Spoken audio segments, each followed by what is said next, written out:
Hola, ¿qué tal audiencia? Mi nombre es Artemio Salazar y soy el conductor del tren. Un día más les doy la bienvenida a este su programa, El Maquinista Historias de Terror.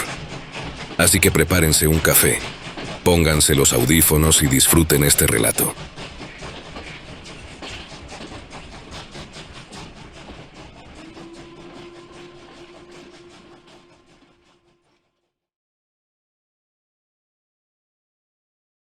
Me llamo Donaldo, y esto que les voy a contar comenzó cuando el abuelo murió. No fue una muerte natural ni de esas que uno espera, no. Fue algo raro y sin explicación, y yo regresé al pueblo para hacerme cargo de su rancho.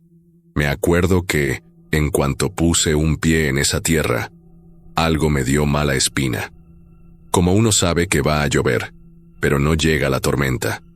En cuanto llegué, noté que algo no andaba bien, y no pasó mucho para darme cuenta de lo que en verdad estaba ocurriendo.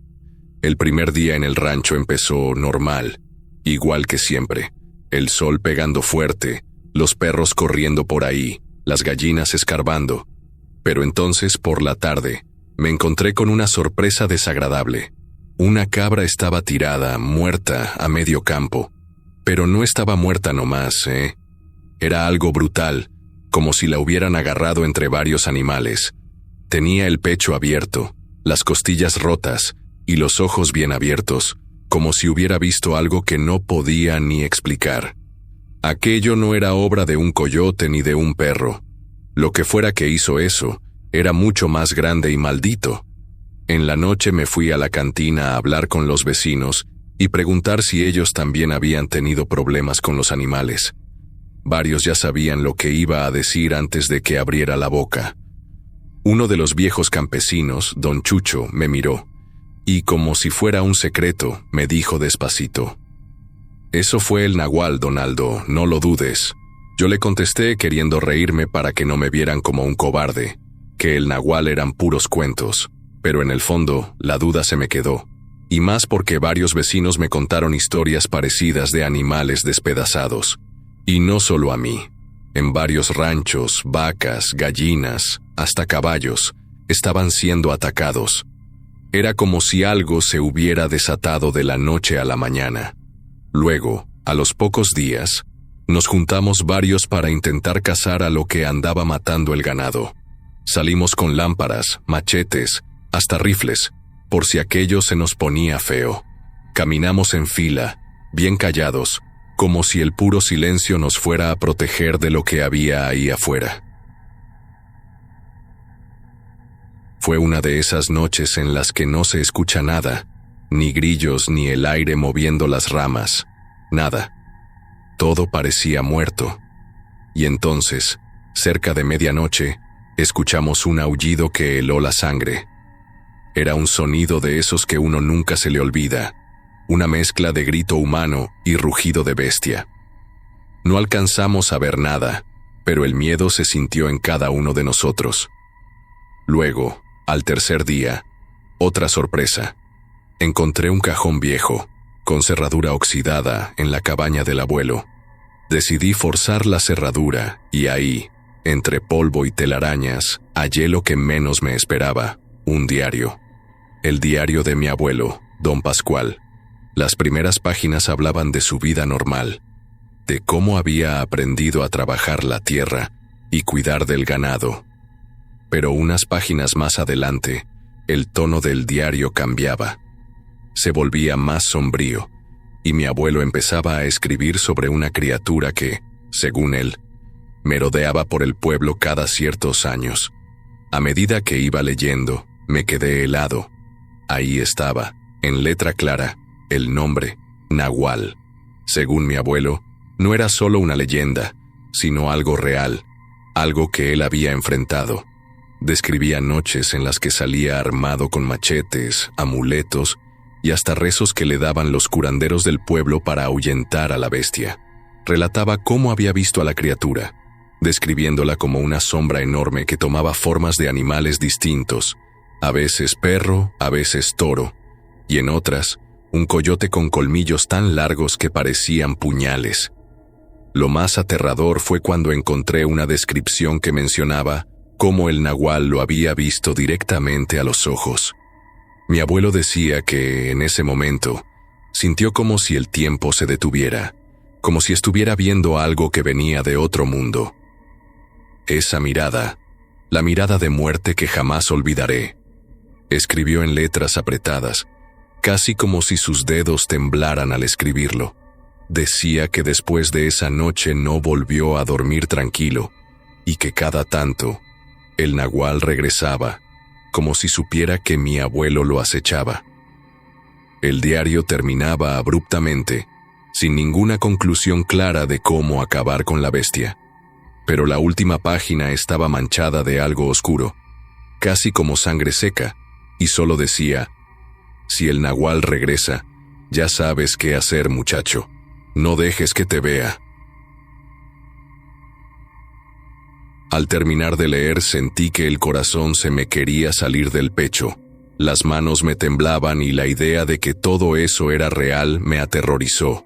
Estaba solo en la cabaña, con el diario en las manos, y de repente escuché un ruido fuerte afuera, como un golpazo.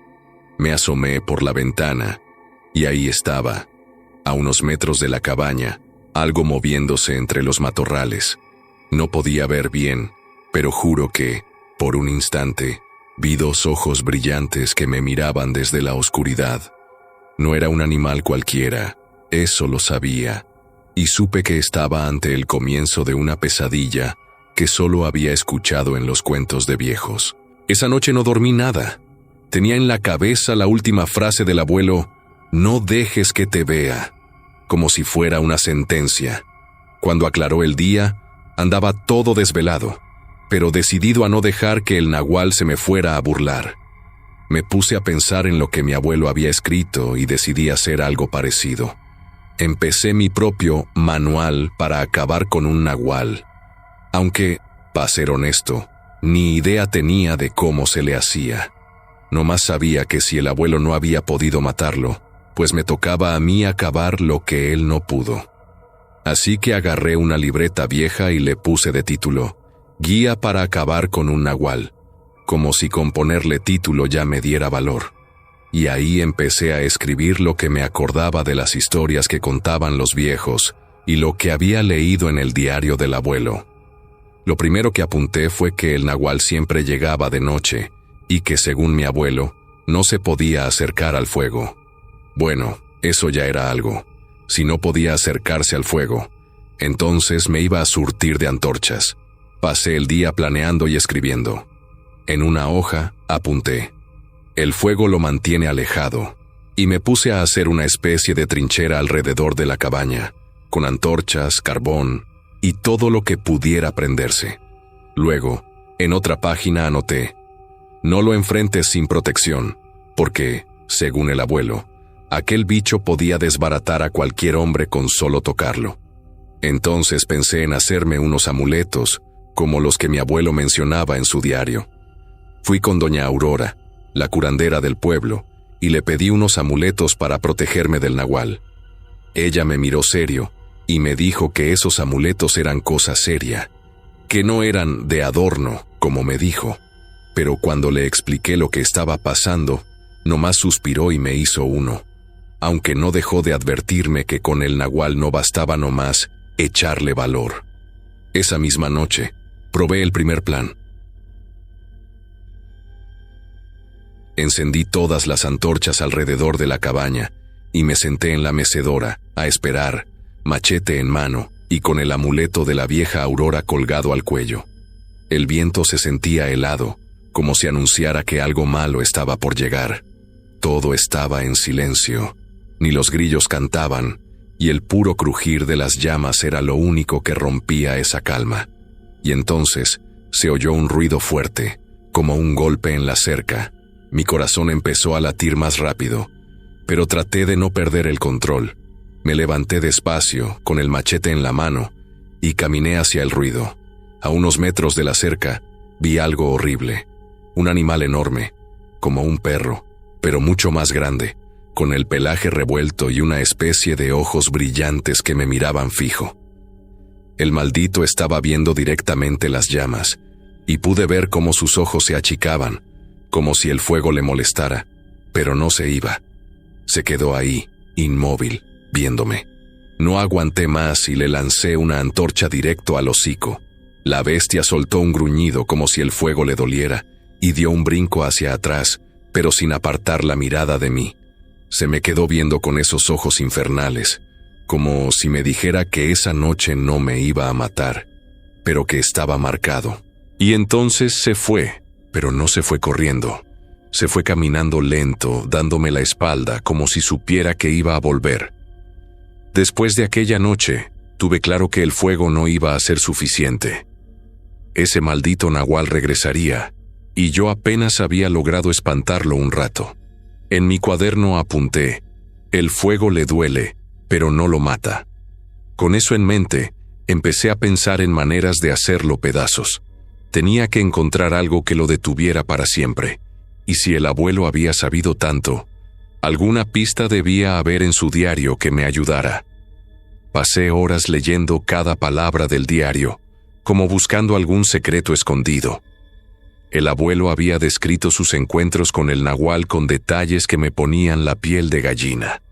Además de sus múltiples transformaciones, mencionaba que había rastros que lo delataban, huellas de pezuñas en lugares donde no debería haber ganado, gritos en la noche que no parecían ni de hombre ni de animal.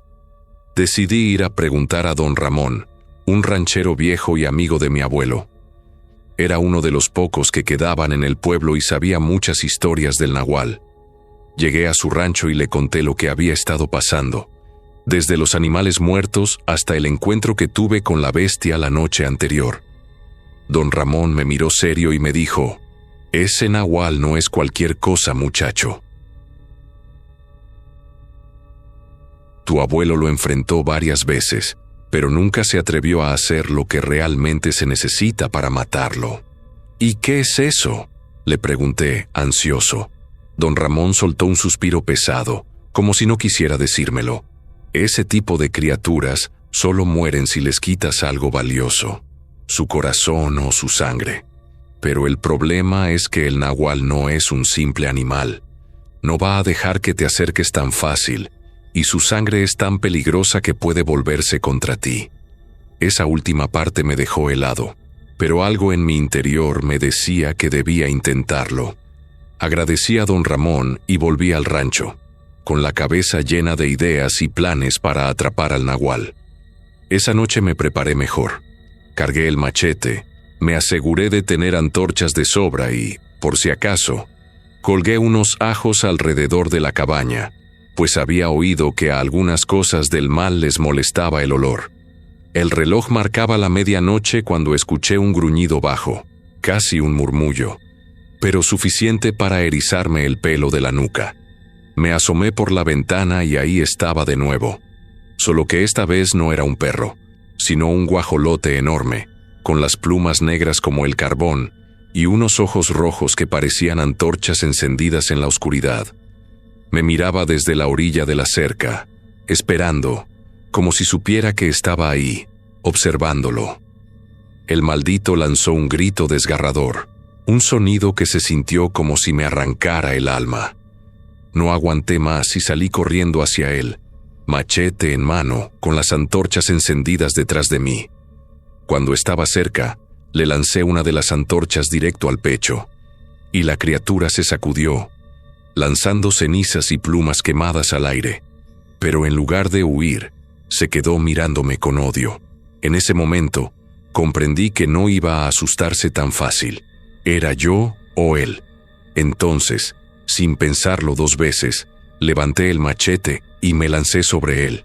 Alcancé a rozarle una de las alas, y la criatura chilló pero no se movió. Ahí estaba, con la mirada fija en mí, como si le divirtiera verme pelear por mi vida. Y de repente, antes de que pudiera hacer nada más, el guajolote cambió de forma frente a mis ojos.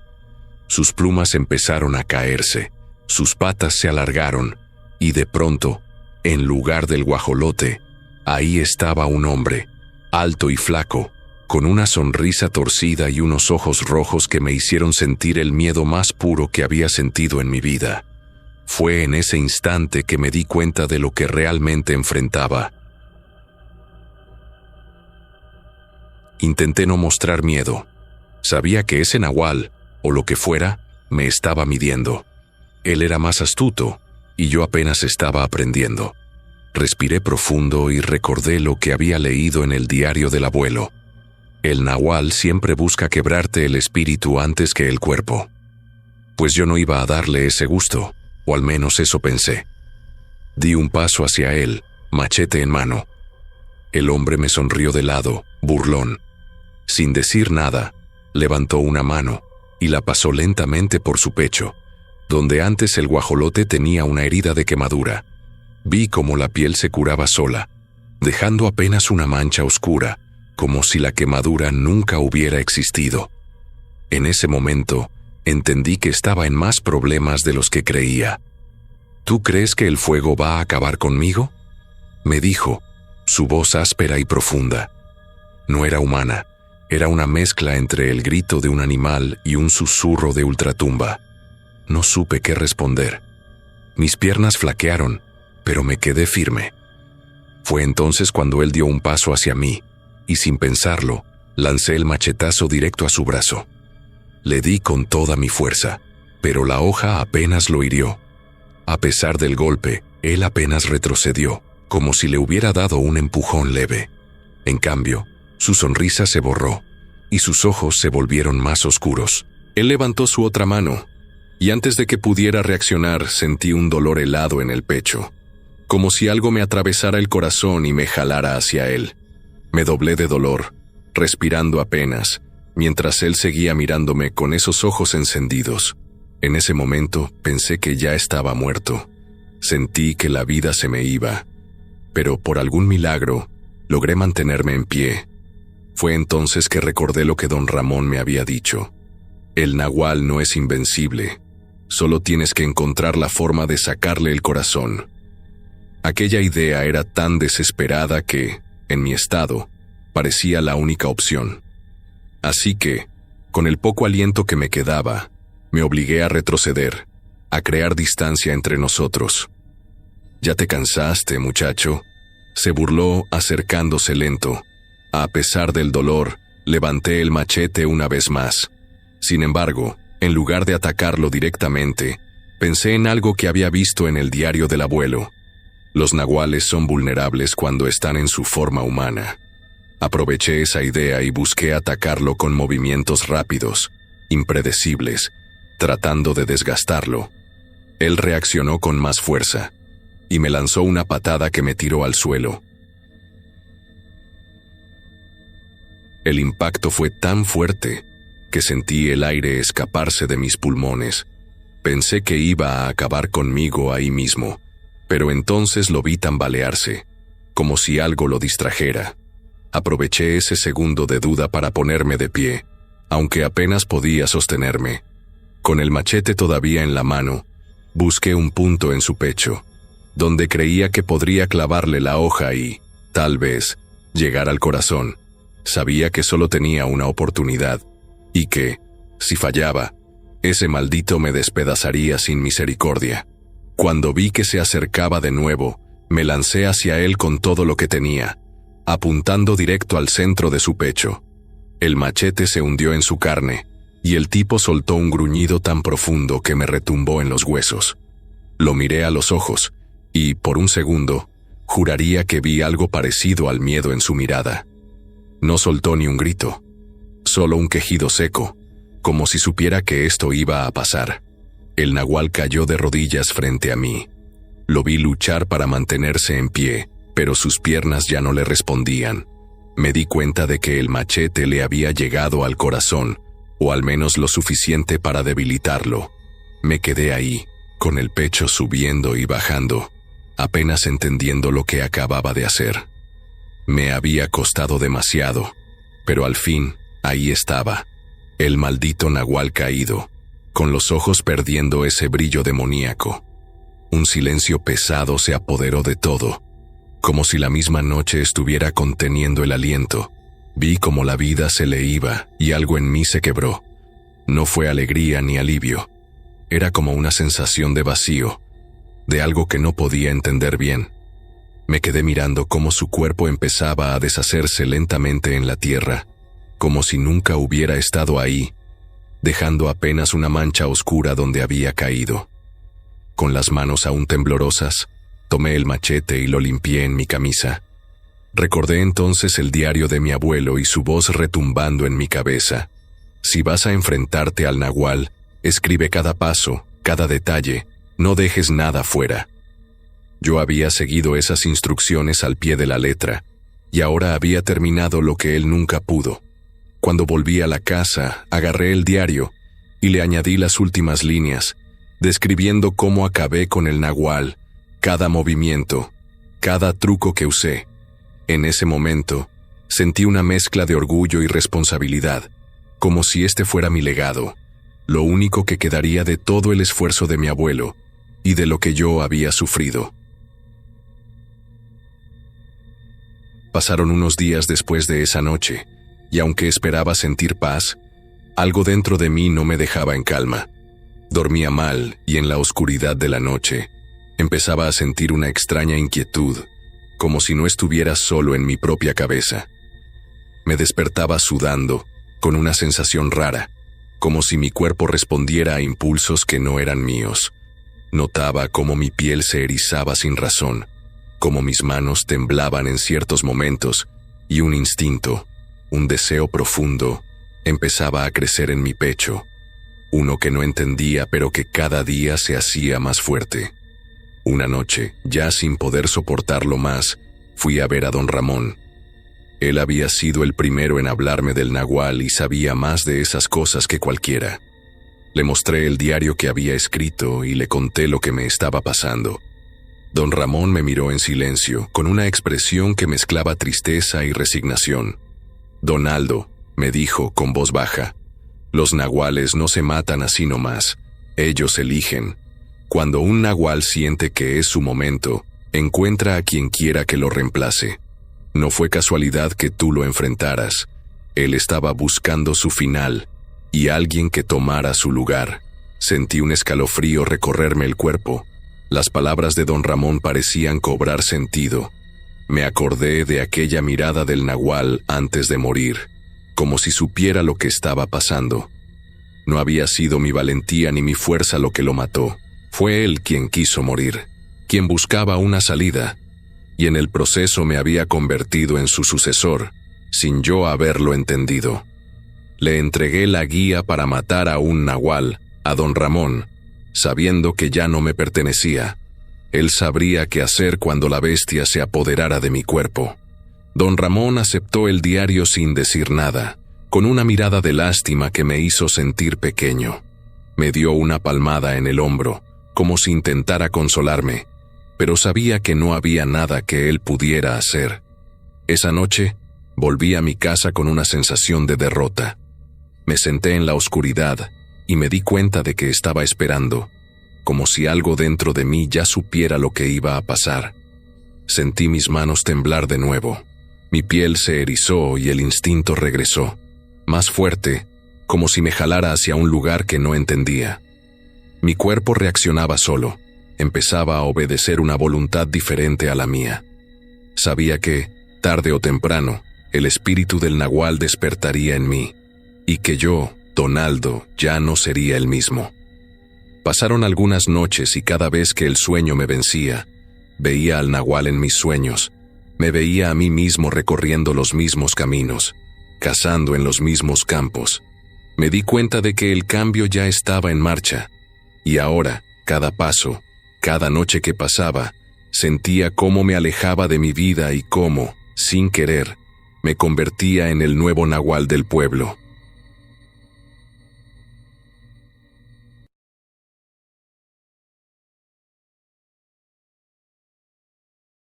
En un pueblito donde la pobreza azota con ganas, vivía Eladio, un joven hombre con los votos bien firmes para dedicarse al sacerdocio, pero mientras se hacía de los recursos para hacer real su sueño, trabajaba como pastor cuidando las ovejas de su padre. En un día de esos, cuando menos esperas que ocurra algo diferente a lo usual, el joven vio a una de sus ovejas adentrarse a una cueva completamente desconocida. El chico, preocupado y consciente de la reprenda que llevaría si llegara a perder alguna de sus ovejas, acudió rápidamente a la búsqueda del ovino, junto con su perro Pipián. Con mucho miedo, el chico entró a la cueva, la cual estaba dividida en varias grutas oscuras, pero fue un chapoteo desesperado que lo hizo adentrarse más para ver si su animal se encontraba ahogándose. Para su sorpresa, se trataba de un pequeño cenote, y dentro de él un gato negro que se encontraba luchando por su vida. Justo en ese instante, su oveja salió entre la oscuridad y corrió hasta ingresar a una caverna alterna que se encontraba dentro de la misma cueva. El perro del chico ladró en señal de que debían ir tras ella, pero Eladio se quedó pensando, pues no sabía si ir por su oveja o salvar al gato. Con el corazón repleto de bondad, el chico optó por salvar al gato, aun sabiendo el gran problema que representaría para él y su familia si la oveja se perdía. Y justo eso fue lo que ocurrió. Cuando cayó la noche, la espalda de Eladio ardía como si una brasa de leña descansara sobre él, y es que su padre, quien era un tipo violento, no le había perdonado el haber perdido una de sus preciadas ovejas, aun cuando el dinero de la venta de estas era destinado en mayor proporción para comprar sus bebidas alcohólicas. Aquel día, Eladio y su madre no durmieron. Ambos se desvelaron llorando y curando al chico de sus heridas. La madre de Eladio era una mujer sujeta a la voluntad de su marido, y prefería esconderse a llorar antes que meter las manos por su hijo. Pero Eladio comprendía la debilidad de su madre y la amaba sin remordimiento. En su casa, el verdadero problema era su padre. Cuando apenas logró conciliar el sueño,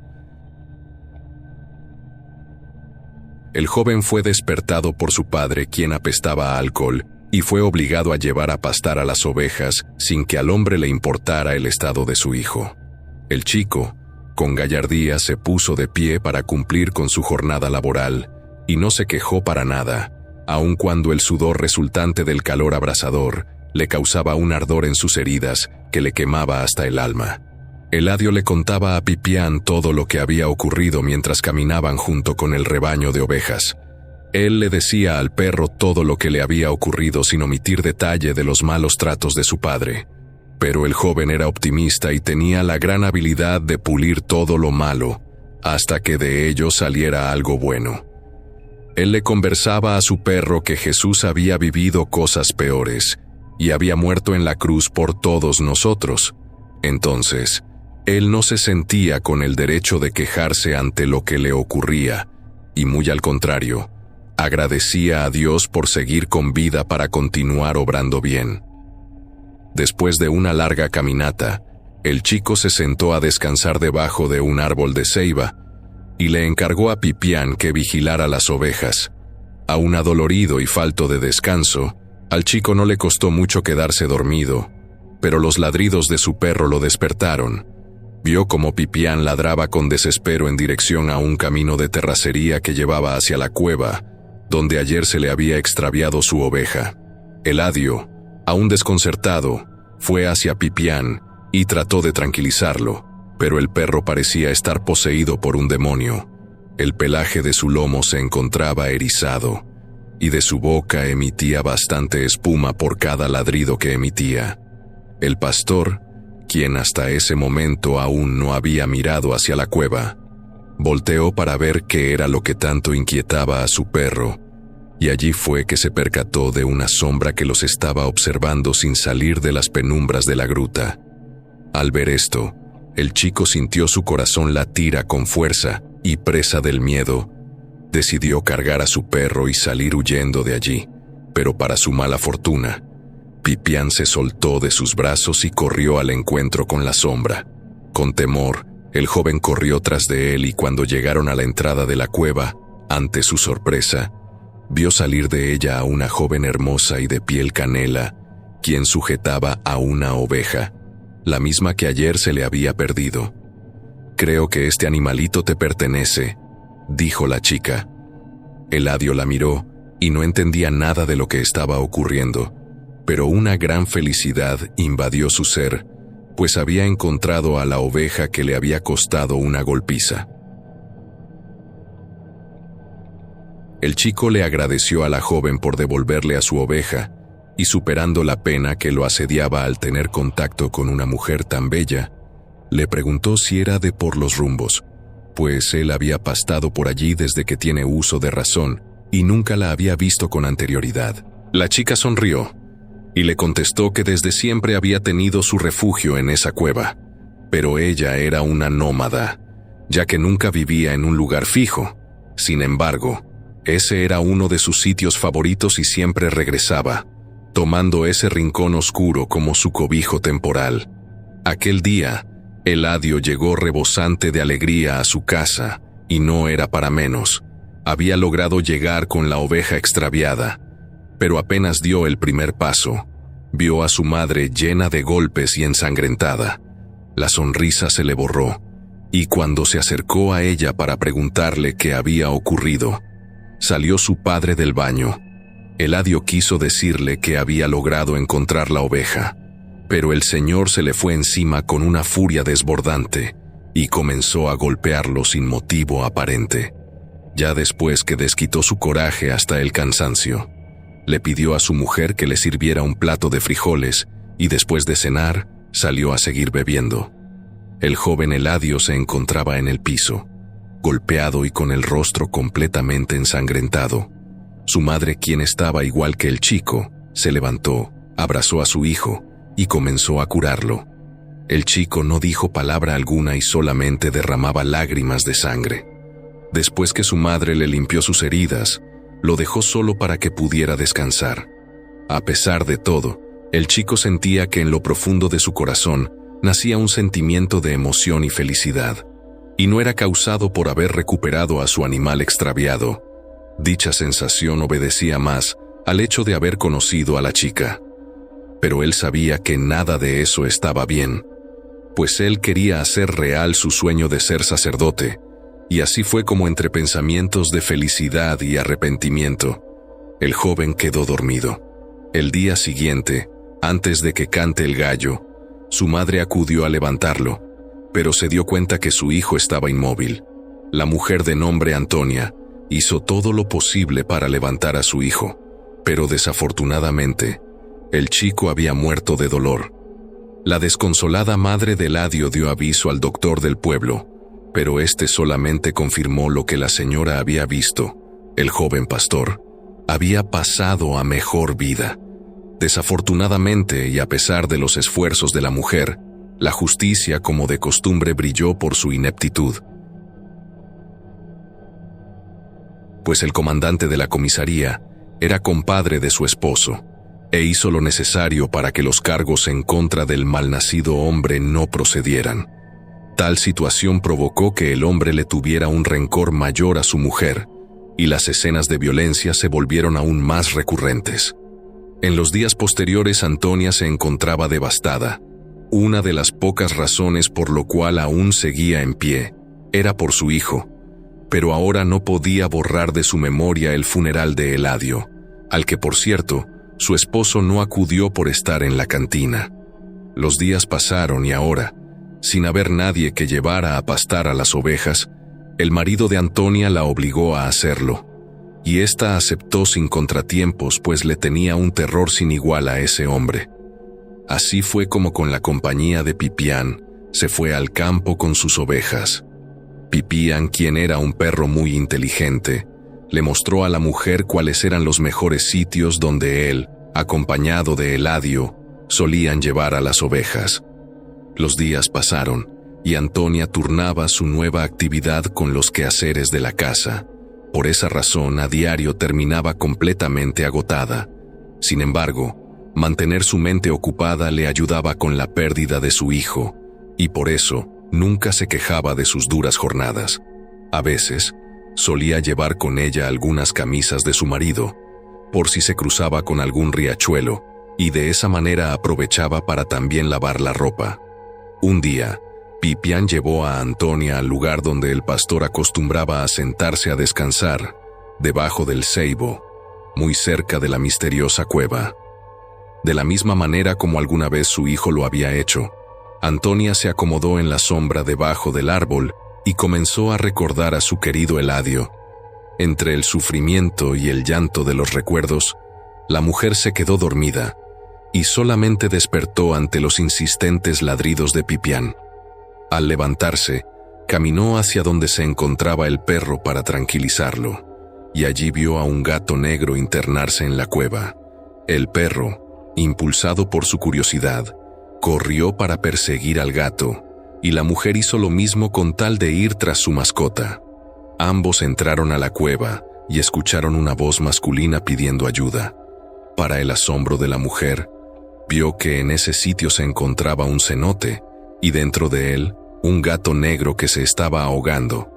Pero era el gato quien clamaba por ayuda con una voz fuerte y clara.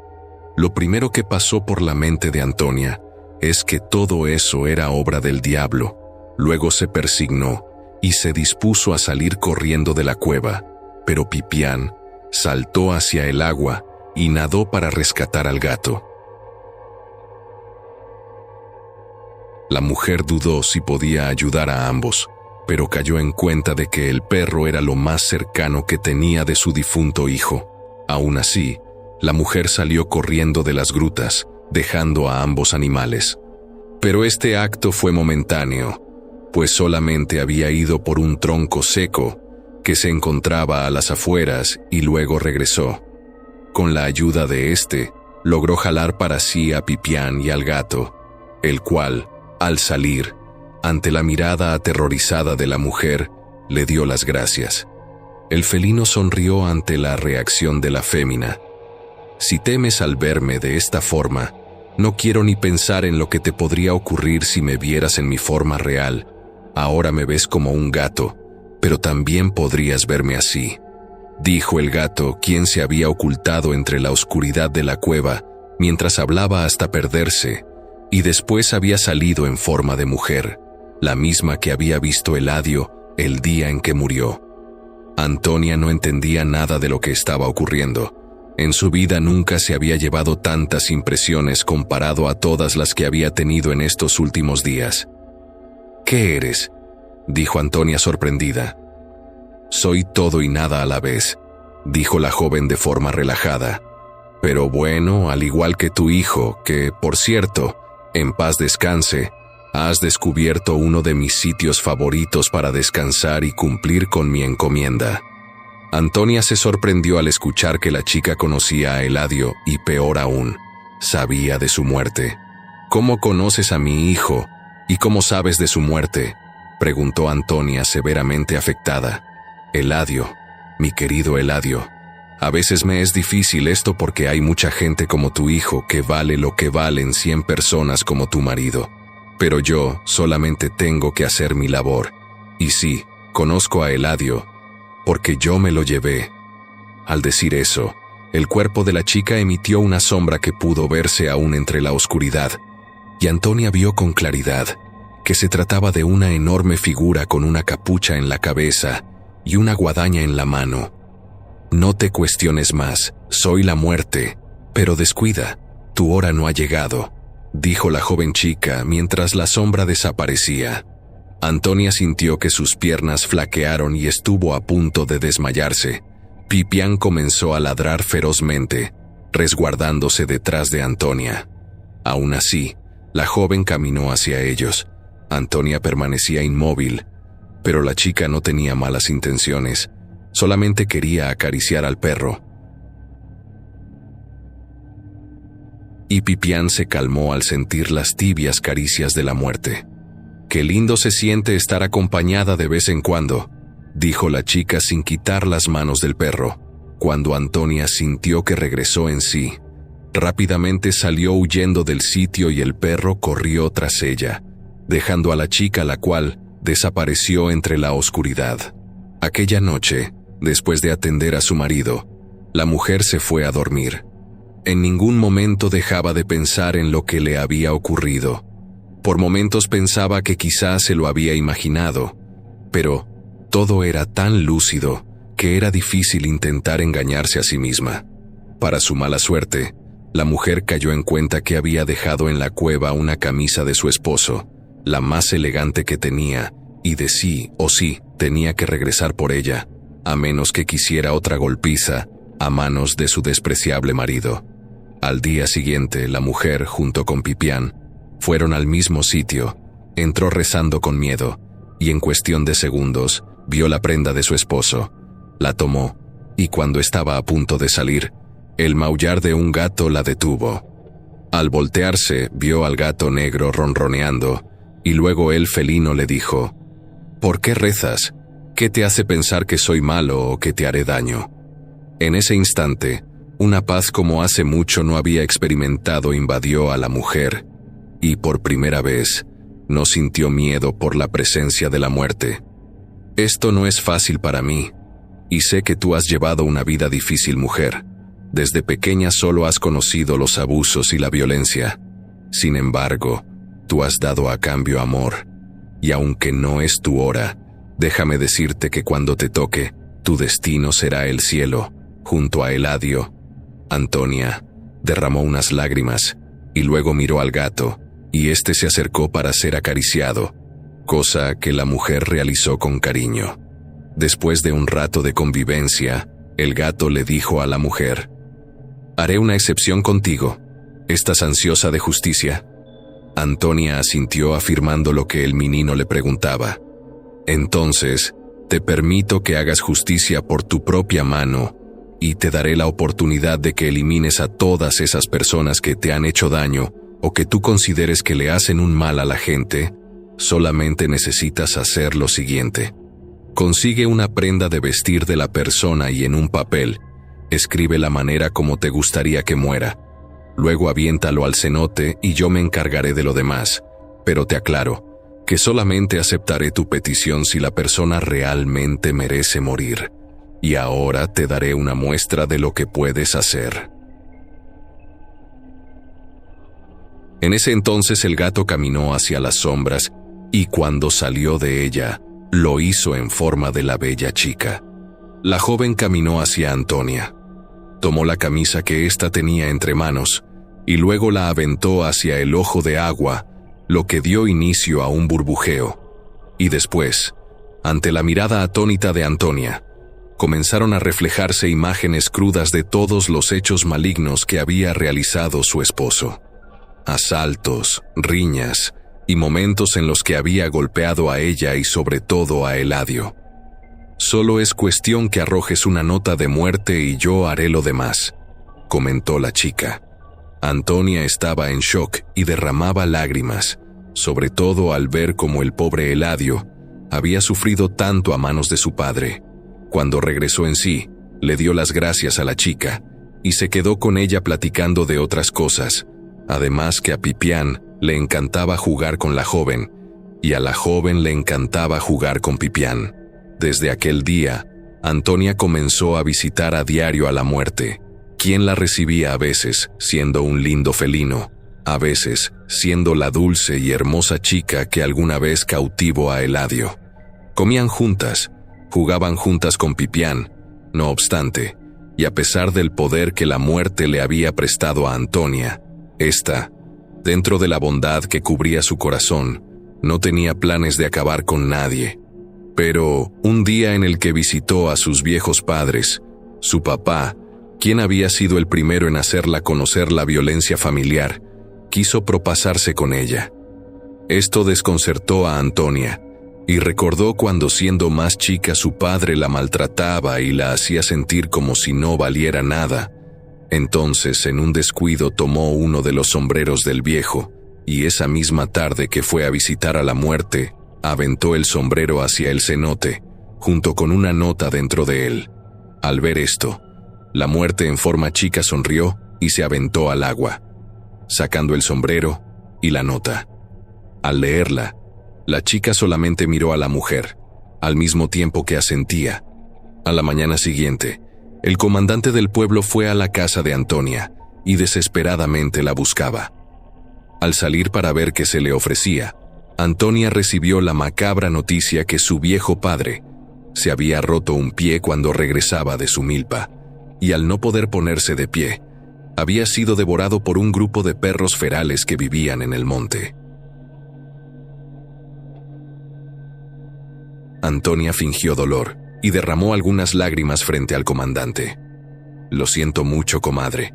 Mi más sentido pésame», dijo el hombre mientras sacaba un pañuelo de su bolsa y se lo obsequiaba a la mujer para que ésta pudiera limpiarse sus lágrimas. Antonia agradeció todo y le dijo al comandante que necesitaba tiempo a solas, y luego entró. Cuando lo hizo, comenzó a reír como nunca, pues lo que la muerte le había dicho era real, y ahora ya podía vengarse de su siguiente víctima, pues tenía el pañuelo del comandante, a quien también despreciaba por haber anulado la demanda de asesinato contra su esposo. Esa misma tarde, acudió a la cueva. Esta vez la recibió el gato, quien se emocionó al ver llegar a la mujer, y después de un largo rato de corretear con Pipián, el felino le dijo: «Sea lo que has venido». Entonces la mujer aventó el pañuelo al agua, y pasó lo mismo. El gato fue por él junto con la nota de muerte, y luego de leerla asintió. Al día siguiente, el pueblo había amanecido con la noticia de que se había encontrado al comandante descuartizado. Sus nexos con el crimen le habían pasado factura, y una banda contraria le había cobrado las tantas cosas que le había hecho al pueblo. Antonia se hizo muy amiga de la muerte, y su convivencia aumentaba cada vez más. Aunque había algo que a la muerte le preocupaba, la mirada de Antonia ahora tenía una chispa que antes le faltaba. En su nuevo papel de jueza, se había dedicado a acabar con muchas de las personas en el pueblo. Bastaba con tropezar frente a la mujer o tener un ligero altercado con ella, para que ésta se las ingeniera en conseguir alguna prenda y realizar el ritual de muerte. El pueblo entero vivía con temor. Las muertes estaban a la orden del día y nadie sabía qué era lo que lo estaba provocando. Cuando la gente buscaba la opinión del sacerdote sobre los eventos que estaban ocurriendo, él solo les advertía que tuvieran cuidado, pues el diablo andaba suelto. Antes de que la situación se descontrolara más, la muerte le dijo a Antonia que no podía permitir que ella siguiera pidiendo más muertes. Sin embargo, le concedió un último favor, permitiéndole solicitar una muerte más. Por ello, la muerte le sugirió que escogiera sabiamente a su víctima. No entendía cómo Antonia aún no había pedido acabar con su esposo, y esperaba que él fuera esa última víctima. En su forma femenina, la muerte también le confesó a la mujer que había llegado el momento de partir y se iría de ese sitio sin saber cuándo volvería. Es más, ni siquiera sabía si iba a regresar.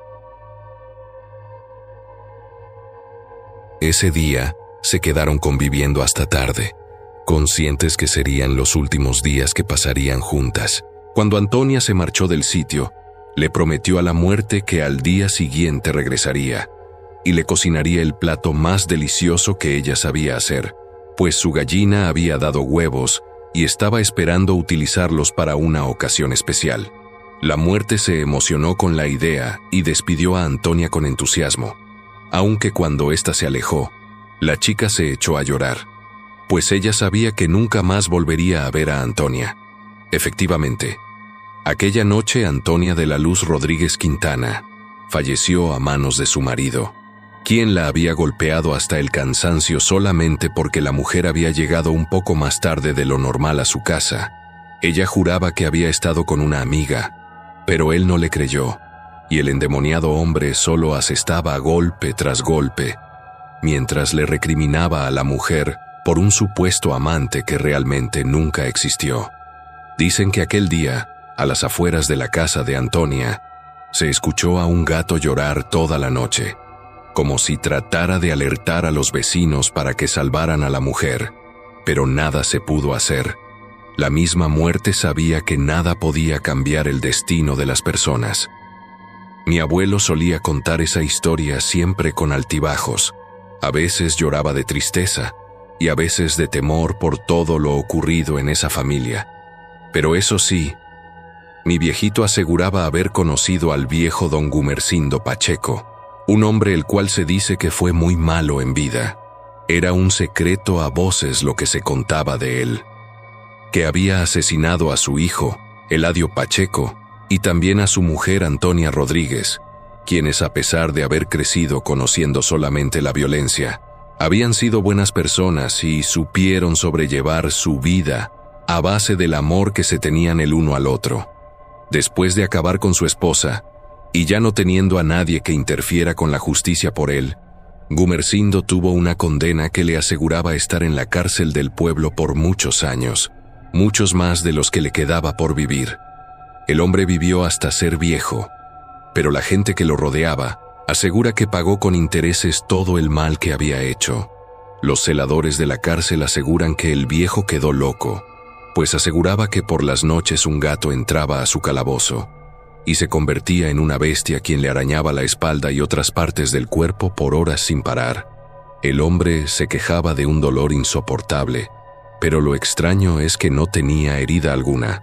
El hombre juraba que esa bestia le comió las piernas y él ya no podía ponerse de pie, por lo que se arrastraba por el piso nadando entre su propio estiércol y orines. Al principio le asignaron varios compañeros de celda, pero debido a su locura, siempre acababan golpeándolo hasta dejarlo bastante lastimado. Incluso se cuenta que, debido a su condición, no faltó quien abusara de él. Por las noches el hombre lloraba e imploraba perdón a su hijo y a su esposa, pero su sufrimiento nunca cesó, hasta que su corazón se detuvo a los 102 años.